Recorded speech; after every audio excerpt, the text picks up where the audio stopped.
debates, constant elevation. 3, 2, 1. What is up, everybody? You are listening, you are watching to the Constant Elevation Podcast. I'm your host, as always, Gabe Rock.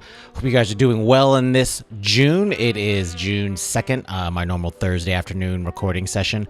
It got hella dark here. Just in case, I don't know how much ambient noise this microphone picks up, but you might hear some thunder. Thunderstorms are rolling through. That just canceled Benjamin's soccer practice. I'm not mad about that because I don't have to go from 7 to 8:30. And so he has his final soccer game coming up on Saturday, assuming the weather holds up, and so that'll be his final soccer game with the county team. And so it's almost winding down for him, the end of school year, the end of June, and then a lot of good stuff going on. It's already busy. We got hired a brand new DJ 3-4, so a deputy in my division, in the division I lead right now. And so I've been doing some turnover with her. I'm trying to figure out what things I'm going to hold on to, trying to be a good professional teammate and giving her some good turnover tips, and then allowing her some freedom of maneuver to take lead of the division one at a depart. Probably going to be leaving. I already told people at work around 4th of July weekend is going to be the last time you see me, because I'm going to start doing some household goods, clean the house, all that jazz. PCS season is upon us, and the month of June is going to go by fast. And so, but yeah, happy to be back in the saddle. And so, obviously, if you're a first-time listener to this, this is a Constant Elevation podcast where I talk about hoping rising leaders from the military and the local community to rise to their future potential. I use just kind of the context of my role as an Air Force officer, as well as my interest in fitness and everything in between, a dad, a husband, a father, all that kind of jazz. Just sharing my thoughts on leadership, because I just think there is a unique space and my unique perspective, and I like doing this. This is the 5th season I've been doing it. Not only do I have this podcast here, I actually have the podcast as a YouTube channel. So if you go into the episode description link, you can find the podcast wherever you listen to your podcast, if it's Spotify or Apple Podcasts or Google Podcasts. And then you can find all of my content at constantelevation.co, where you can also find the link to a YouTube channel where you can like and subscribe, all the normal social media things that we like you to highly consider. That way you can keep up with the content. Probably going to be creating content all through the month of June, and then that's probably going to be it for season 5. I'll be packing up my equipment and moving down to Langley Air Force Base for my next assignment in July. So I will be taking a break just to make sure our family lands in the right place, and then it's going to be a crazy summer. So looking forward to sharing with you some of those pieces as we go along.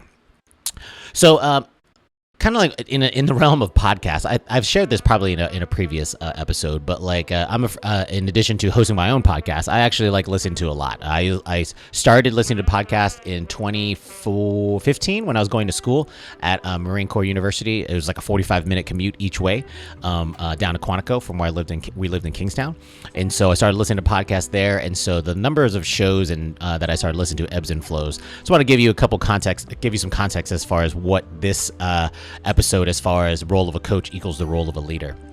So some of the current podcasts I listen to on the way to work, usually I listen to the New York Times Daily. And so I'm a New York Times subscriber. And so I'm trying to keep up with news and current events through there.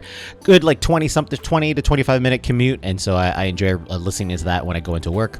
And then I frequently listen to Joe Rogan podcast, Genius Brain podcast, a couple other self-improvement ones. But then also I go into the CrossFit stuff. So I longtime listener of Talking Elite Fitness, the official CrossFit Games podcast. When CrossFit Mayhem was doing some podcasts, I was listening to them. And then recently I just found Varied Not Random, which is hosted by Pat Sherwood and Adrian Bosman. So being a longtime CrossFitter, those two names actually mean something to me when I first hear them. And so I started listening to them, and they actually have a really, really good content. I like the banter that they have between each other as co-hosts, as well as some of the subject matter talking about, just kind of using that as self-improvement things for me as a coach and as an athlete in order to kind of hone my skill sets. More so as a coach, because that's what I'm prioritizing now versus being an individual athlete or a team athlete. Hashtag team 7-ish, you know what I'm saying?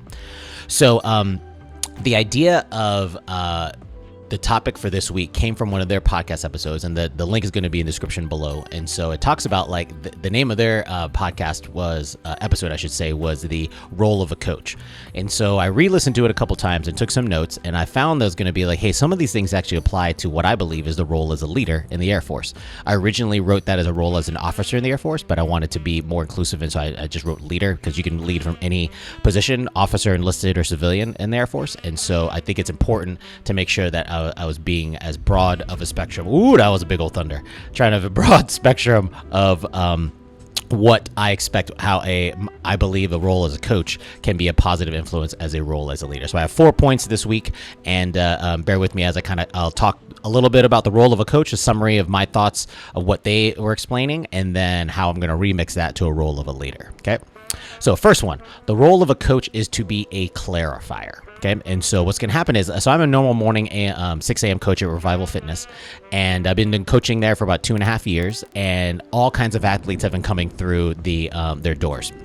And so what happens is my job is to take a quick inventory initially as far as what are some of their skill sets, what are their strengths, weaknesses, what are the capacity levels, and then depending on what the workout is as being prescribed, I have to be able to clarify for that athlete what I expect for them to do. Because a lot of times it could be paralysis by analysis. You could have so many things out there that are going and available as far as what should be the way that I attack this workout. Should I go heavier in weight? Should I go lighter in weight? What's a scalable movement kind of thing? So my job as a coach is to clarify and remove, kind of like what they talked about in the episode, is you want to be a minimalist. You want to minimize some of the fluff in the chatter or that the athlete potentially could be thinking about, and get them to focus on what are the core aspects of the workout of the day, the WOD, to make sure that they understand and will obtain the intent of that WOD as designed. And so part of that is going to have it as a coach. It requires a large amount of knowledge and information. You as a coach, you need to understand, do you have a good firm grasp of the fundamentals of movement? Do you also understand kind of like what are going to be some scales up and down? In addition, it's going to be applicable because there's not one solution to rules them all. You have to understand each individual athlete. So we have age ranges, weight ranges, all kinds of different stuff as far as coming into the gym. And so my job as a coach is to make sure I can clarify for that athlete, whether they're amateur or experienced, to be like, here's what I'm looking to see from you based on the way I understand the time domains, the intended stimulus for the workout, and help tailor the workouts to make sure. What I always say is at the end, I want every single athlete to be rolling on the ground almost dead, but because everybody was working according to their own capacity to get that achieved stimulus. So that's kind of, I normalize on that. Yo, hopefully you guys are hearing this, because this thunder is crazy. Okay, I'm gonna be fine down in the basement. Just in case you hear Sally, my dog, just whining all over the place. She is not happy right now, so just be cool. The role, how I remix this to a role of a leader. Instead of being a clarifier as a coach, I think of a role of a leader is to be an interpreter. What do I mean by that is, like, oftentimes, especially me, I've been middle management for a long time. My job as an officer is to make sure, and you can compare it to senior enlisted, whoever it is, your job is to take higher level guidance and interpret it down to your team to make sure they understand how their portion of execution of the mission should go. A lot of times what's going to happen is you don't have to tell them exactly like how this goes all the way down to warheads and foreheads or some kind of crazy, huge theater campaign. You need to break down and interpret certain things. That I just need you to focus on this task right here, because this task is a small portion of the bigger picture. Part of that, just like being a coach, is it is your responsibility as a leader. You have to understand the bigger context, have a generic, good enough kind of context of the bigger picture. That way you can cleanly articulate to your other teammates, hey, this is what we need to do. This is why it's important, and make sure that they have the good enough understanding so they can execute that mission violently. And so it's your responsibility as the leader to make sure that if they are somehow misinterpreting exactly what you're trying to give them as guidance, that's your fault. Your job is to interpret, make sure you understand, and that requires you understand how to communicate. Maybe some people communicate better verbally or visually, whatever it is. You have to figure out those tools in order to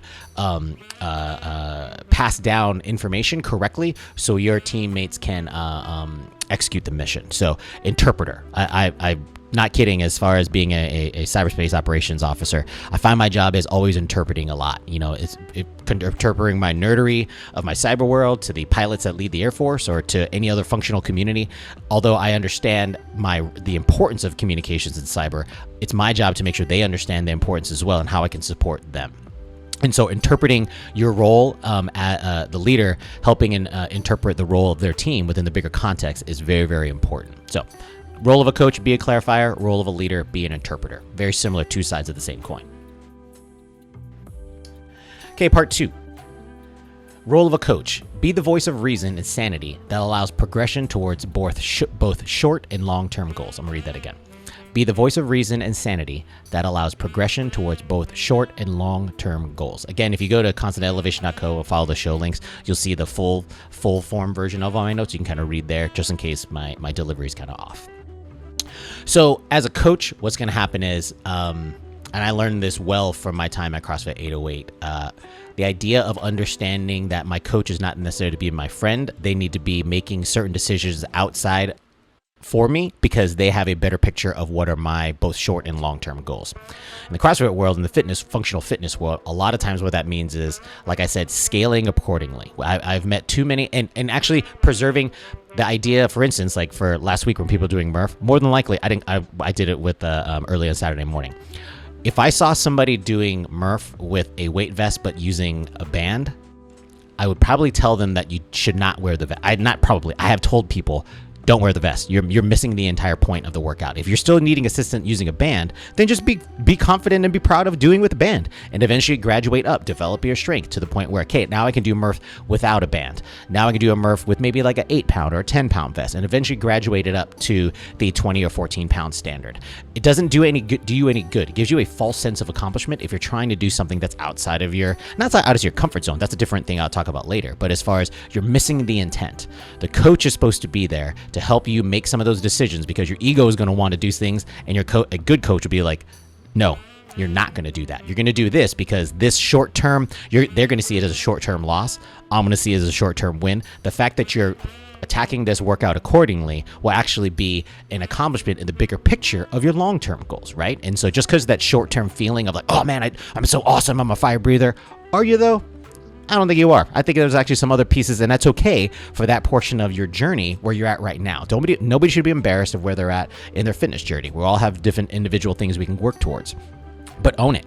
And sometimes the coach is going to have to be that source of sanity and I'll call it not gentle, but honest feedback to be like, this is what we need to do. You have to trust me as a coach. And then hopefully that relationship is healthy enough where you can develop that, you can deliver that kind of messaging. So just making sure that a good coach should have knows how to balance both short-term and long-term goals along the same path, because that's what it's all about. The remix of that is the role of a leader is to be the external voice that knows when to talk to and when to talk with a rising leader. So if you listen to my episode, listen to the episode a few weeks ago as far as the little books that could. The little brown book is that in the enlisted force structure, and for the Air Force, and within that book it talks about the difference between roles of being a mentor and a coach. And in there, I'm going to read this directly from the thing. So verbatim, it says, a mentor talks to you and a coach talks with you. A mentor is a wise, trusted, and experienced individual who shares knowledge, experience, skills, and advice with a less experienced person. And a coach collaborates with individuals in a thought-provoking, empowering, and creative process that inspires them to maximize their personal and professional potential. Apart from that last part having a lot of alliteration, those are bars. I love that explanation. So, similar to how a coach has to make those kind of tough calls to be like, hey, so I know you're going to want to do this thing here. Maybe you need to approach it like that. On the flip side, as a leader, you're always going to be ebb and flow between those roles, between a mentor and a coach, because sometimes talking to a person is where you're going to be not drawing a hard line, but you're going to be very directive in what you think this person should be doing. Obviously, you should be allowing them freedom of maneuver to make their own choices, but you're going to be very direct and being like, this is the point why you should not make this, kind of being those rumble strips on the left or right hand side to be like, don't get into the danger zone, stay in the middle to make sure that you're making forward progress. And those are very direct kind of conversations as a mentor. A coach, a little bit slower pace, a little bit more discourse back and forth, and trying to facilitate the conversation to get that person to, again, still come to their own conclusions and lead from the front, but it's a more interactive kind of conversation. And so that idea of, again, both short and long-term goals. I believe that a mentor helps you in the short term as far as like, hey, so these are the little things you want to do right here. This is going to help you set up best for success. Before you walk into the meeting with a general, before you start doing this project or OPT, these are kind of things you want to have dialed in. So just kind of set it and forget it, but a more very clear and concise point in time of what we're talking about. Mentor, and I have several mentors across my career. I check in with them a lot. I talk with them as far as the longer term of my career. Here's the things I'm trying to do. Here's how I'm going to balance my family. Those kind of things are important because I'm looking at a long term. I'm looking at the forest versus the trees. So making sure a good leader knows how to ebb and flow between that, both the mentor and a coach. A good coach, kind of weird that I'm saying that, knows how to balance between the short-term and long-term goals for their athletes. Very, very important distinction, but they complementary, again, two sides of the same coin. All right, number 3, role of a coach is meet people where they're at in their fitness journey. Meet people where they are at in their fitness journey. I mentioned in the very first point that the benefit of being a coach is I get to have athletes from all over, the local area or military populations. I'm fortunate to work with all of them, and they all have different kind of things. Some of them be like, man, I did CrossFit, but it's been like a year since I've done it. I've never done anything like this. Maybe I run Spartan races. Maybe I'm a high school kid. Maybe there's all kinds of different kind of stories, and I love just kind of understanding the nuances of where they are at. And so my idea is to, as a coach, you have to meet them where, it's not even my idea, it's what came from that podcast episode. You as a good coach should meet where they're at. In other words, you do not place unrealistic expectations to be like, hey, so even though some of you said that, you haven't done CrossFit that long, maybe 2 months, some of you have not done it for 2 years, you're a pretty good high school athlete, you're just a mom or dad just trying to be fit. I assume all of you are top elite CrossFit athletes, so we're going to do exactly this workout and only like this. That would be a shitty version of a coach. You're not helping anybody. And arguably you're hurting more people than helping them.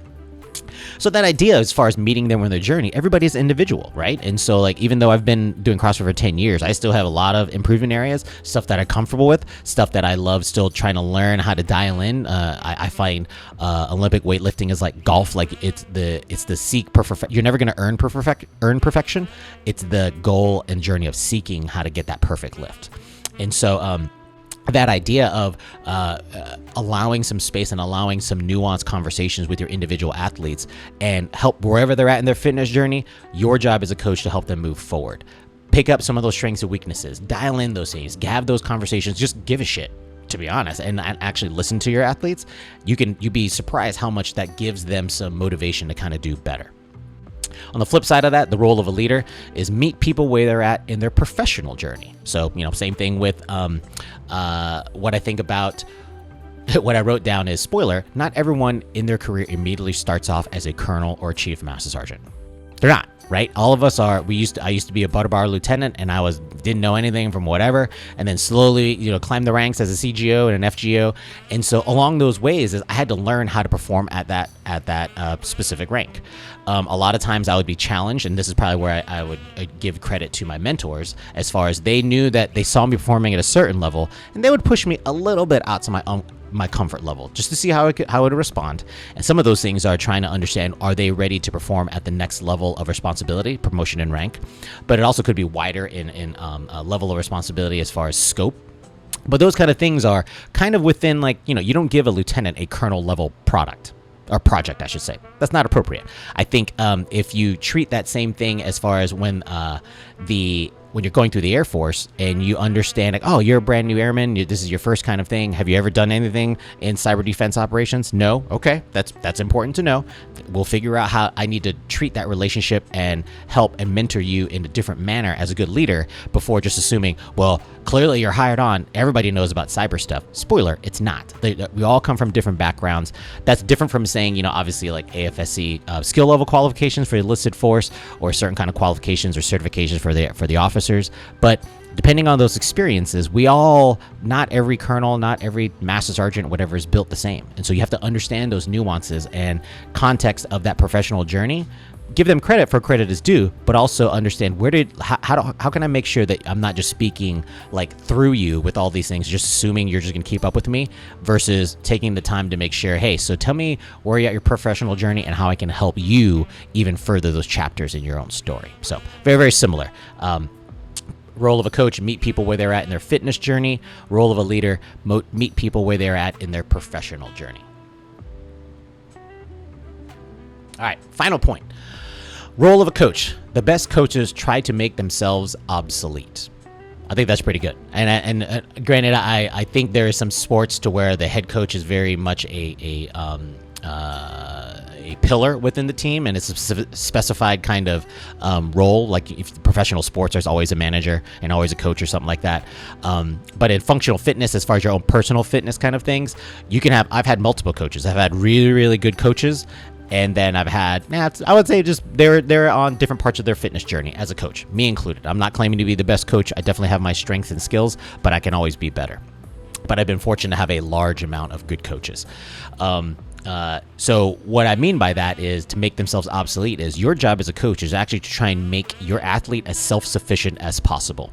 Over the course of time, you want to be able to expose them to so many things as far as experiences to where they actually know how to manage themselves. Because what's happening is if you're into fitness competitions, you as a manager or coach cannot go out there to help that person manage. You can yell from the sidelines, but you can't help them pick it up. They can't, there's certain things that individual athlete has to perform on their own. That's good. You want them to, you want to train them, give them exposure to, different kind of stimuluses and kind of sit down with them and explain them the why. They'd be like, hey, so this is the reason why we're doing this 30-minute AMRAP. This is why we're building an 8-week cycle to get to your 1 rep max back squat. All those kind of things are very, very important. And then over time, what's going to happen is the athlete will no longer need a lot of that hand holding because they've just experienced a bunch of stuff, both good and bad. Form their own opinions as far as like what worked for them, because what worked for other people won't necessarily work for everybody.